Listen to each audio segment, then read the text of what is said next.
¿Qué es encarnación? ¿Por qué es tan importante? ¿Y qué significa para nosotros? Esas son preguntas que debemos hacernos y que muchas veces pasamos como por alto. Sí, Cristo se hizo hombre, ya. Pero hay mucho más que decir respecto a esto. Y entonces hoy vamos a intentar responder estas tres preguntas. ¿Por qué la encarnación? ¿Por qué es importante? ¿Sí? ¿Qué es la encarnación? Y a mí en qué me afecta la encarnación. ¿Sí? Entonces empezamos con la pregunta de ¿por qué la encarnación? ¿Por qué Cristo tuvo que hacerse hombre? ¿Sí? Y obviamente para contestar esta pregunta tenemos que ir ¿a dónde? Al inicio. ¿Sí? En Génesis 2 tú y yo vemos que Dios crea al hombre y la mujer y les da una sola instrucción. Les dice, no comas del árbol del conocimiento del bien y del mal. ¿Sí? Dios les ha provisto todo. Están ahí, no les falta nada, están en casi perfección. Tienen todo y lo único que les dice Dios es, no comas de ese árbol. ¿Sí? Lamentablemente en Génesis 3 tú y yo vemos que el hombre y la mujer desobedecen a Dios, deciden creer al diablo y comen del fruto del árbol. ¿Sí? Entonces, cuando Dios confronta al hombre y a la mujer y emite su juicio respecto a esto, en Génesis 3:15, hablando a la mujer dice, hablando a la serpiente, perdón, Dios dice, pondré enemistad entre tú y la mujer, y entre tu simiente y su simiente. ¿Qué es simiente? La descendencia. Él te herirá en la cabeza y tú le herirás a la simiente en el talón. ¿Qué está prometiendo Dios aquí? Una enemistad, un hombre que va a herir a la serpiente, que sabemos que está representando al diablo, en la cabeza, es decir, lo va a derrotar. Si está prometiendo un hombre. Entonces, cuando tú y yo abrimos la Biblia y empezamos a leer la Biblia, lo que encontramos es la historia de este hombre. Toda la Biblia, desde Génesis 3 hasta Apocalipsis, es la historia de un hombre. El hombre que Dios ha prometido. Sí, cuando abordamos el Antiguo Testamento y empezamos a buscar ejemplos morales, por ejemplo, David hizo esto, hazlo tú también. Daniel hizo esto, hazlo tú también. Perdemos de vista el objetivo central. El objetivo central de la Biblia es Cristo. ¿Sí? David no es un ejemplo moral a seguir. De hecho, si tú y yo leemos la historia de David, lo menos que es un ejemplo a seguir. ¿Sí? Es un hombre completamente pecador. Lo pudiéramos describir como un abusador, un asesino, ¿sí? Entre muchas otras cosas más. Un mal padre, ¿sí? Un rey pasivo cuando el pueblo necesitaba defensa. Entonces, hay muchas cosas que David hizo mal. Su vida no nos apunta mira, sé como David. Su vida nos apunta mira, este es David, el máximo rey de Israel. ¿Sí? El máximo, el más poderoso. Y aún así, es insuficiente. No es el hombre que Dios había prometido. Entonces, durante toda la Biblia, mientras tú le das vueltas a tu Biblia, lo que vas a encontrar es esto mismo. La gente dentro de la Biblia, la historia que leemos es de personas que están esperando el Mesías prometido. ¿Sí? Si le das la vuelta ya a tu Biblia en Génesis 4, después de que Adán y Eva son expulsados del jardín, Eva tiene un hijo y le pone por nombre Caín. Y dice ahí en Génesis 4, nace Caín y Eva dice, he adquirido varón con la ayuda del Señor. Sí, tú y yo lo leemos así como que, mira, le dio gracias a Dios porque tuvo un niño. No, lo que Eva está diciendo es, este es. O sea, Dios dijo que iba a dar que mi simiente, mi semilla iba a vencer al diablo y aquí está. Sí, ya tuve un hijo, este es el que va a vencer al diablo, este es el que va a pisar la cabeza, sí, el que va a herir. Pero tú y yo sabemos que Caín está muy lejos de ser el Mesías prometido. Entonces, la pregunta es aquí, ¿por qué Dios no perdonó a Adán y Eva? ¿Por qué tener todo este recuento del Antiguo Testamento que nos lleve hasta Cristo? ¿Por qué no simplemente cuando Dios viene y ve que Adán y Eva pecan, y Adán y Eva dicen, sí, pecamos, es que aquí, allá, Dios no dice, bueno, está bien, ya, no pasa nada, dejas acabar la serpiente y ya, borrón y cuenta nueva. ¿Por qué Dios no hace eso? En fin, la respuesta es que Dios es justo. Dios dijo, si pecas, vas a morir. Si comes de ese árbol, vas a morir. Entonces, Dios no puede cambiar y Dios no puede mentir. ¿Qué pasaría si Dios hubiera dicho, el día que comas de ese árbol vas a morir, y luego comen del árbol y dice, bueno, está bien, pues no te vas a morir, ya, no pasa nada? Significa que la palabra de Dios no tiene peso. Y significa que entonces cuando Dios dice que Él te ha amado, puede ser que te haya amado antes, pero ahorita a lo mejor ya no, porque su palabra puede cambiar. Así como cambió en ese momento, puede cambiar ahorita. Puede ser que Dios haya dicho que te perdona, pero pues a lo mejor mañana, quién sabe, se levanta de otro ánimo y ya siempre no te perdonó. ¿Sí? Pero como Dios es justo y su palabra no cambia, entonces cuando Él dijo, si comes de ese árbol vas a morir, lo que pasó fue que cuando comieron del árbol, murieron. ¿Sí? No había otra cosa que pasar. Dios no puede ser injusto, Dios no puede mentir. Lo que sí puede hacer, y de hecho hace, es prometer a este hombre que va a venir a salvarnos. ¿Sí? Pero aquí el punto es que es un hombre. ¿Sí? Entonces, el pecado del primer Adán solo podía ser expiado por otro hombre que no cargara la culpa y corrupción heredadas del primero. ¿Sí? Resumimos el porqué de la encarnación en estas tres afirmaciones. 1. Ya que fue la naturaleza humana la que pecó contra Dios, la naturaleza humana debe pagar el costo de ese pecado. ¿Sí? Ya que fue la naturaleza humana la que pecó, la naturaleza humana debe pagar el costo. ¿Sí? Entonces, el hombre pecó, el hombre debe de pagar. Segundo, solo alguien sin pecado puede pagar por otros. Vamos a decir que tú y yo tenemos una deuda con la tiendita, o con Bancomer, pues. Yo le debo 10,000 pesos, ¿sí? Y tú le debes 50. Y yo digo, no te preocupes, yo voy a pagar tu deuda y voy y deposito 50,000 pesos, pero yo le debo al banco. ¿Tengo la capacidad para cubrir tu deuda sin cubrir la mía? No, primero tengo que cubrir la mía, yo le debo. Si no puedo andar diciéndole al banco, no, es que fíjate que no tengo que pagar la mía, pero te voy a pagar la de él. ¿Sí? Tengo que pagar primero la mía. Entonces, solo un hombre que no tenga pecado puede pagar por otros. Eso quiere decir que ninguno de los que estamos aquí puede pagar por nadie más. Yo solo puedo pagar por el mío. ¿Sí? ¿Y puedo pagar por el mío cómo? Muriendo. ¿Sí? Entonces, tú y yo, sin Cristo, llegamos al final de nuestra vida, morimos, somos juzgados, y vamos a pagar por nuestro pecado. ¿Sí? Tercero, como nosotros no podemos satisfacer la justicia de Dios, sino que la acrecentamos cada día, Dios proveyó un Salvador. Como nosotros no podemos satisfacer la justicia de Dios, sino que la acrecentamos nuestra deuda, Dios proveyó un Salvador. ¿Sí? Es decir, no solo somos pecadores, sino que cada día nos levantamos y seguimos pecando. Entonces, en vez de que le vayas abonando tu deuda, la vas haciendo cada día más grande. ¿Sí? Porque cada día estamos pecando. Entonces, como no podemos y aparte le seguimos echando al morralito, Dios provee un Salvador. ¿Sí? Atanasio dice, nosotros fuimos la causa de su encarnación y por nuestra salvación tuvo compasión de nacer y aparecer en un cuerpo humano. ¿Sí? Entonces, ¿por qué Cristo se encarna? Porque un hombre tiene que pagar el pecado de los hombres. ¿Sí? Pero este hombre tiene que ser perfecto y solo Dios puede ser perfecto. Por eso Cristo se encarna. ¿Sí?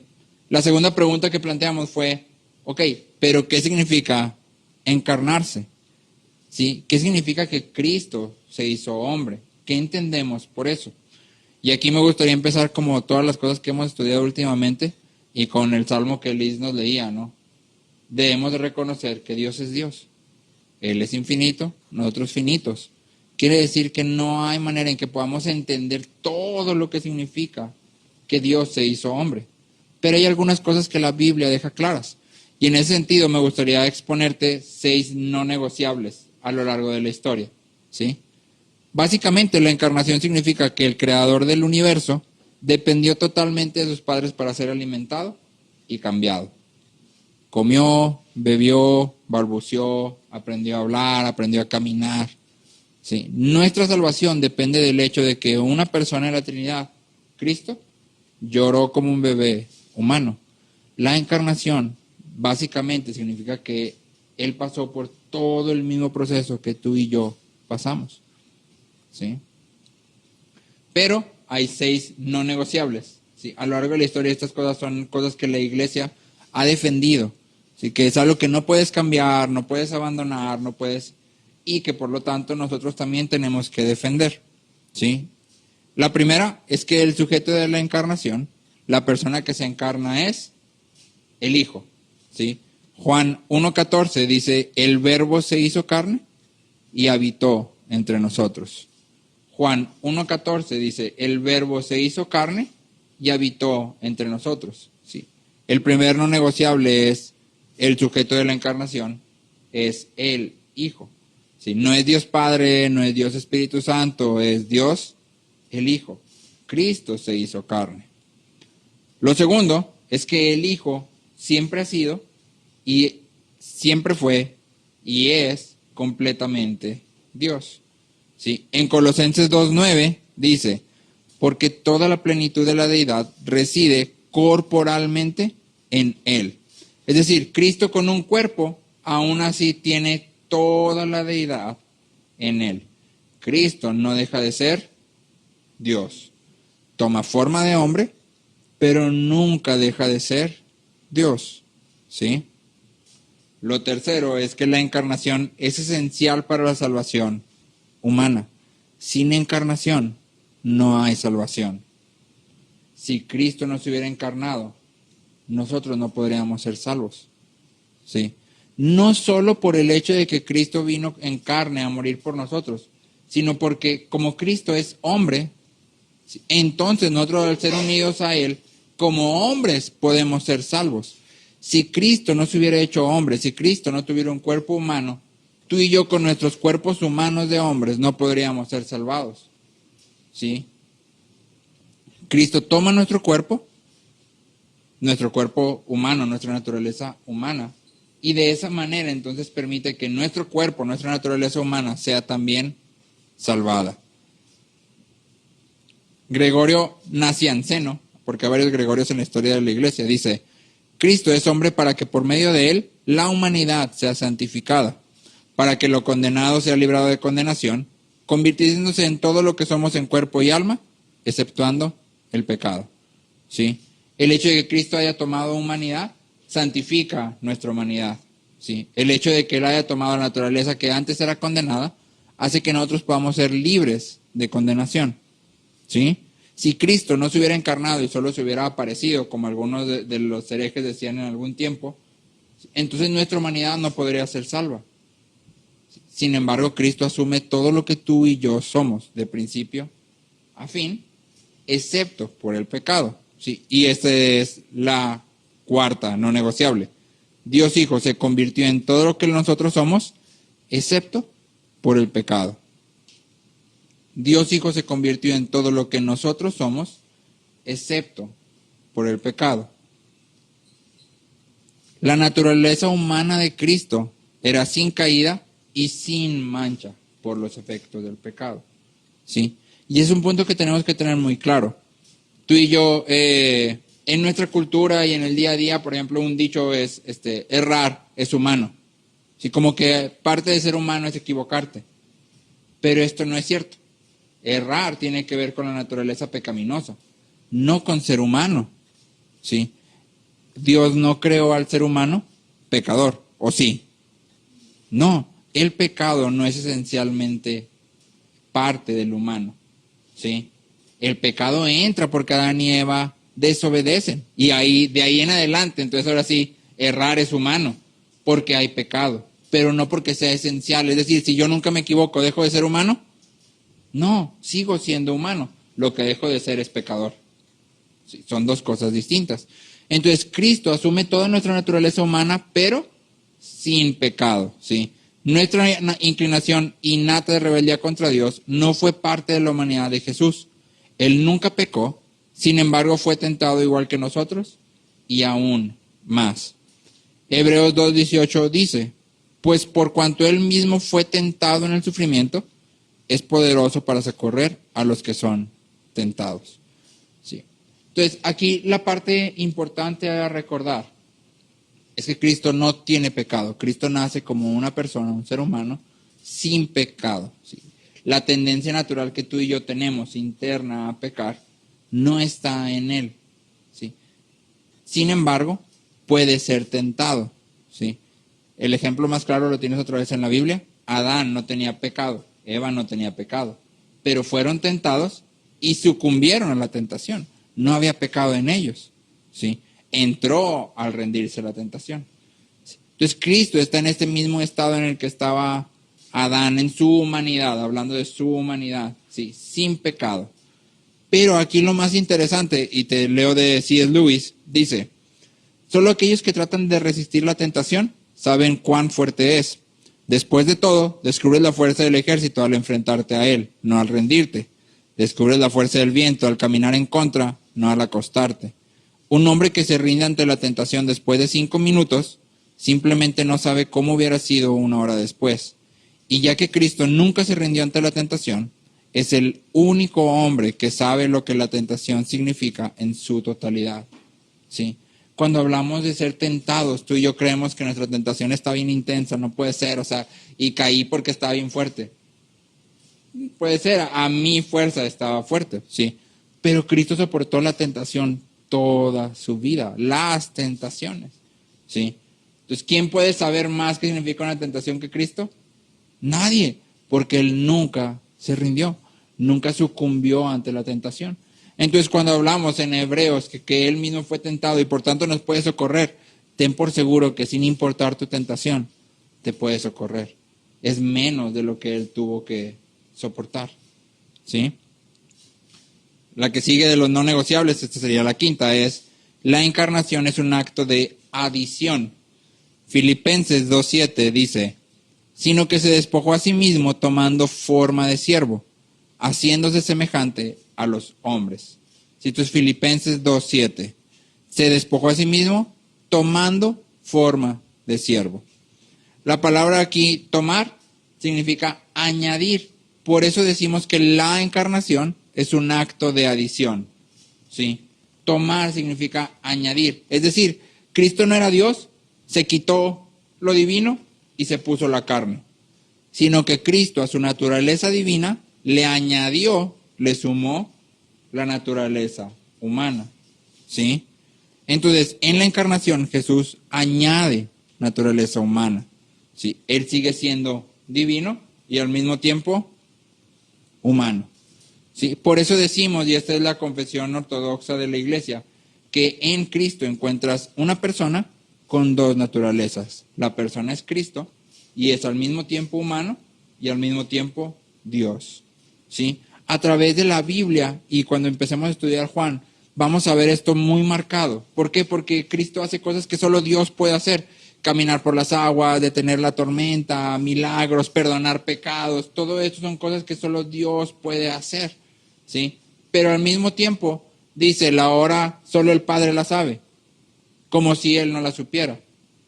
Esa es la naturaleza humana de Cristo. Obviamente en su deidad, Cristo sabe todo lo que el Padre sabe, son un solo Dios.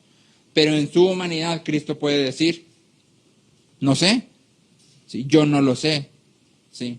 Entonces, Cristo es una persona con 2 naturalezas, y lo vas a ver marcado sobre todo en Juan. Recuerda que el punto de Juan, y este es un énfasis de Juan, es probar que Cristo fue humano, es humano, ¿sí? Juan tiene en su mente que quiere que quede muy claro que Cristo vivió como hombre, ¿sí? No fue una aparición, no fue algo que fingió. Cristo es un hombre, ¿sí?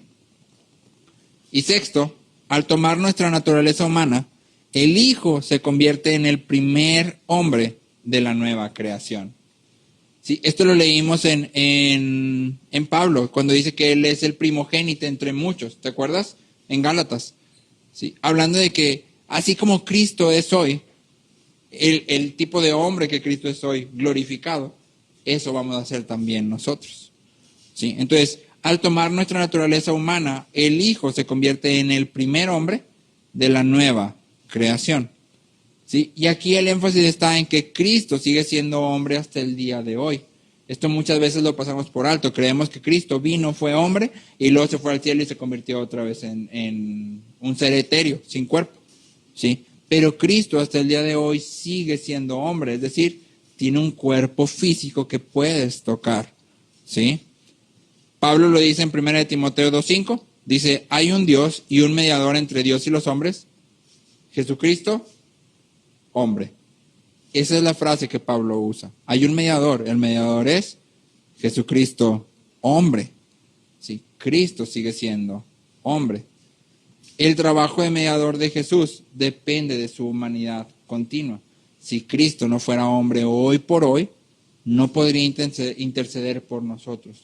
Sí, Él asume nuestra naturaleza y asciende con ella a los cielos. Y así intercede por nosotros, siendo Él mismo Dios y hombre. ¿Sí?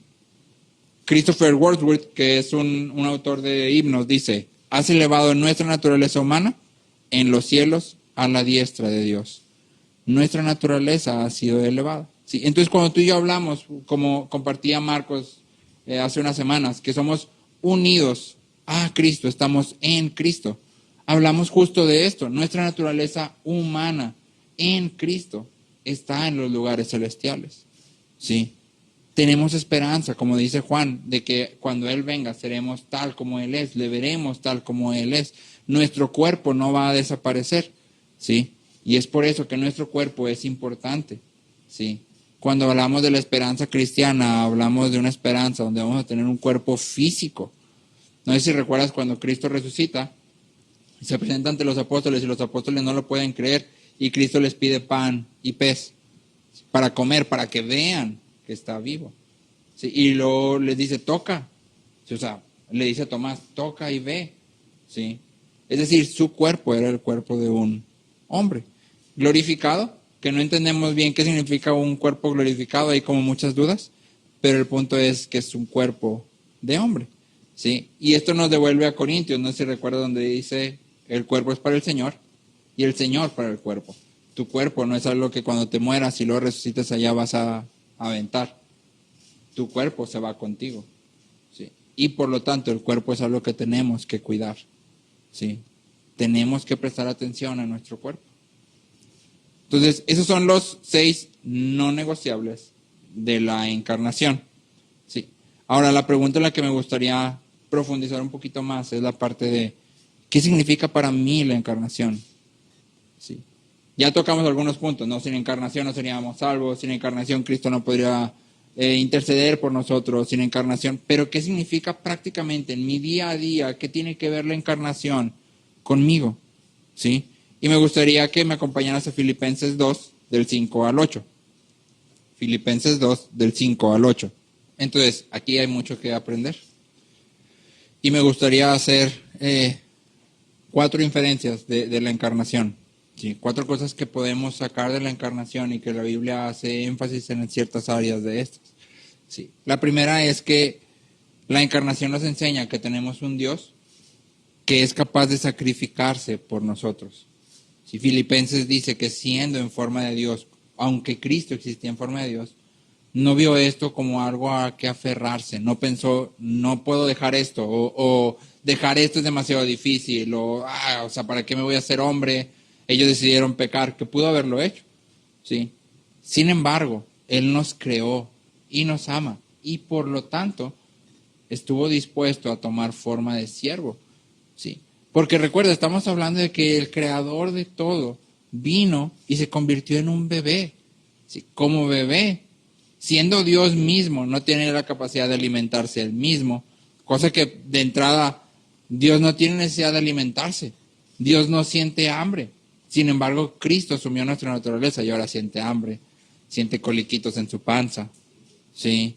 Llora, hace del baño, depende de otras personas.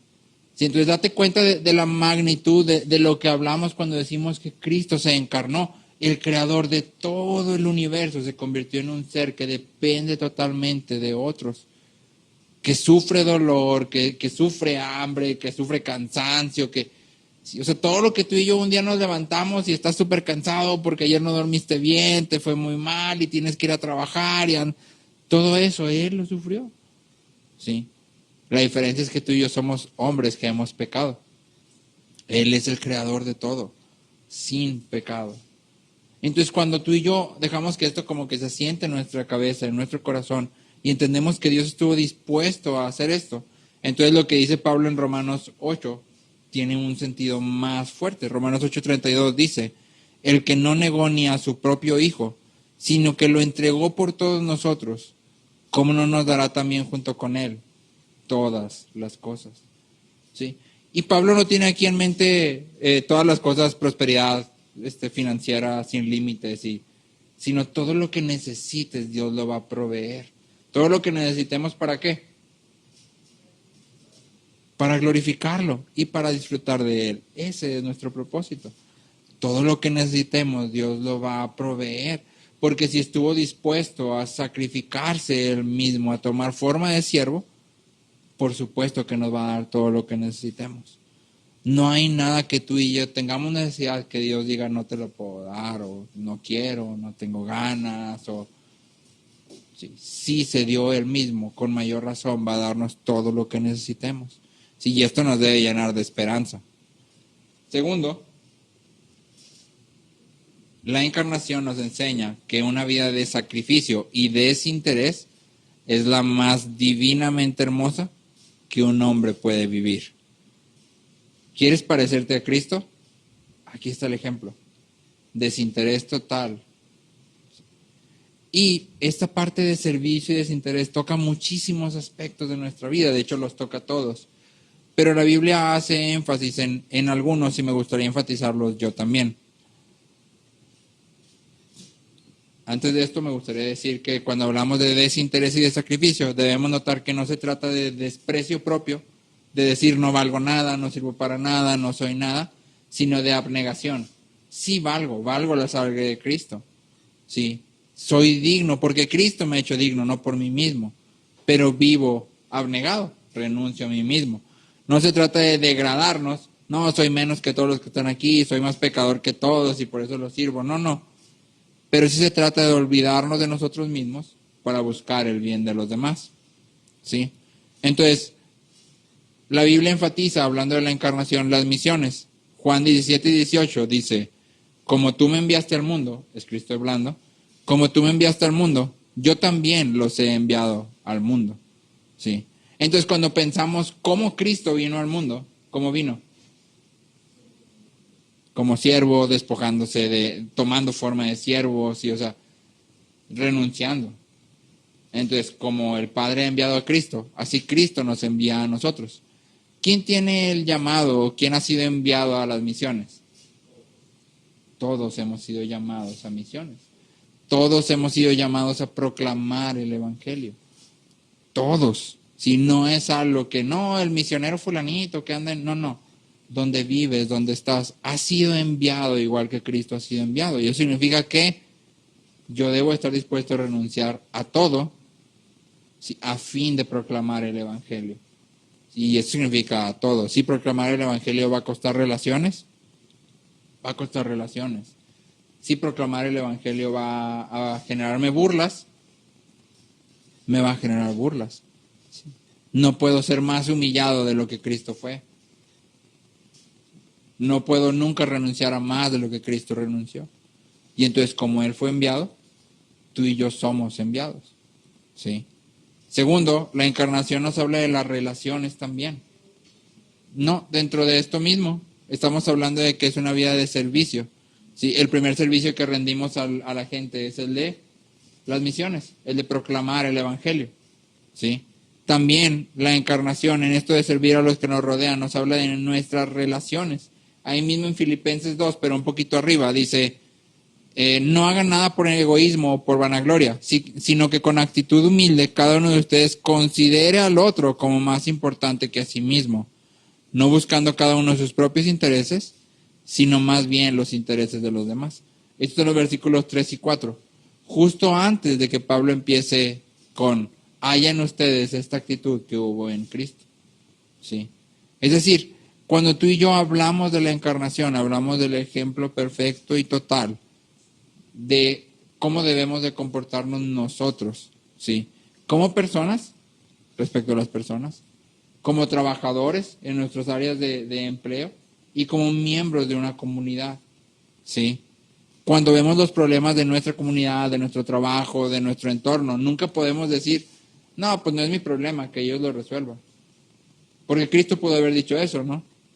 No, pues ellos decidieron pecar, pues ahí a ver que ellos busquen salvarse, a ver si alguno algún día logra cumplir la ley. Pues. Pero Cristo no dijo eso. Cristo asumió nuestra humanidad para salvarnos.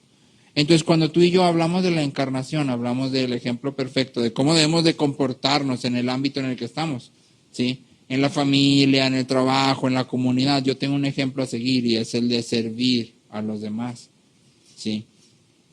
De humillarme, de ser diligente, de trabajar aún más de lo que me pidan para poder resolver las necesidades que hay en mi entorno, ¿sí? Tercero, la encarnación también nos habla de los conflictos. Cristo asume nuestra humanidad completa. Y cuando... No, seguimos en lo mismo. Conflictos. Cristo se pone en nuestros zapatos. Es decir, cuando hablamos de que Cristo se encarna, ya no somos nada más algo que conozca porque es Dios. No, pues Dios nos hizo, Dios sabe cómo somos. No. Él sabe de primera mano lo que significa ser un humano viviendo en un mundo caído. De primera mano. ¿Sí? Entonces, cuando tú y yo tenemos conflictos con la gente, lo primero que tenemos que hacer es ponernos en tus zapatos. ¿Sí? Los evangelios muestran claramente cómo Jesús se maravilló, se afligió hasta la muerte, fue conmovido y lloró y se angustió. El autor de Hebreos dice que Cristo ofreció oraciones y súplicas con gran clamor y lágrimas. Él sabe lo que significa ser un humano en un mundo caído. Entonces, cuando tú y yo nos encontramos con gente a nuestro alrededor y hay conflictos, lo primero que debemos de hacer es, Cristo se puso en mis zapatos. Cristo sabe de primera mano lo que yo siento. Yo voy a hacer lo mismo. Me pongo en los zapatos del otro. ¿Sí? No abordo los conflictos desde yo tengo toda la razón, yo sé más que tú, yo siempre estoy bien, si yo fui, tú me ofendiste y tú tienes que... No. Yo siempre busco servir. Y entonces lo primero que busco hacer en un conflicto es entender cómo la otra persona se siente, qué piensa, qué está en su cabeza dando vueltas, qué fue lo que yo hice para que esa persona respondiera así. Y entonces busco reconciliar, que es al final lo que Cristo hace en la encarnación, nos reconcilia con Dios. ¿Sí? Calvino dice, Cristo se ha puesto en nuestros sentimientos junto con nuestra carne. No solo habitó el cuerpo, porque pudo haber habitado un cuerpo, pero seguir siendo Dios, ¿sí? Sino que añadió a él mismo toda la naturaleza humana. ¿Sí? Y cuarta, hablando del servicio, nos habla de las finanzas. ¿Sí? En 2 Corintios 8:9, Pablo dice, porque conocen la gracia de nuestro Señor Jesucristo, que siendo rico, sin embargo, por amor a ustedes, se hizo pobre, para que por medio de su pobreza, ustedes llegaran a ser ricos. Entonces, cuando hablamos de la encarnación, también hablamos acerca de cómo administramos nuestras finanzas, cómo administramos los bienes que Dios ha puesto en nuestras manos. Cristo, siendo rico, se hizo pobre para que nosotros fuésemos enriquecidos. ¿Qué hacemos tú y yo con nuestras finanzas? ¿Qué estamos buscando? ¿Hacernos ricos nosotros mismos? ¿Prosperarnos nosotros mismos? Porque entonces estamos apartándonos del ejemplo puesto por Cristo. Cristo, siendo rico, se hizo pobre para que nosotros fuésemos enriquecidos. Entonces mis finanzas funcionan igual. No busco riquezas para mí mismo. Busco con lo que a través de lo que Dios ha puesto en mis manos, proveer a los que necesitan, sostener a aquellos que no pueden sostenerse. Sí, eso es lo que busco hacer. Esto habla acerca del servicio. Ahora sí.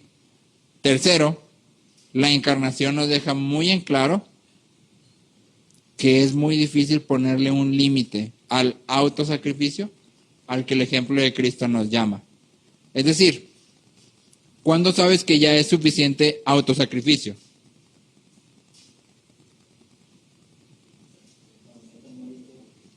¿Ya te moriste?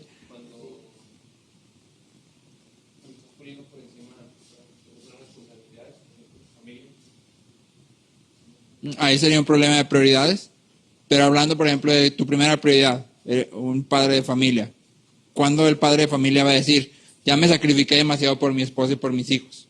O sea, ya pasé el límite de sacrificio por mi esposa y por mis hijos.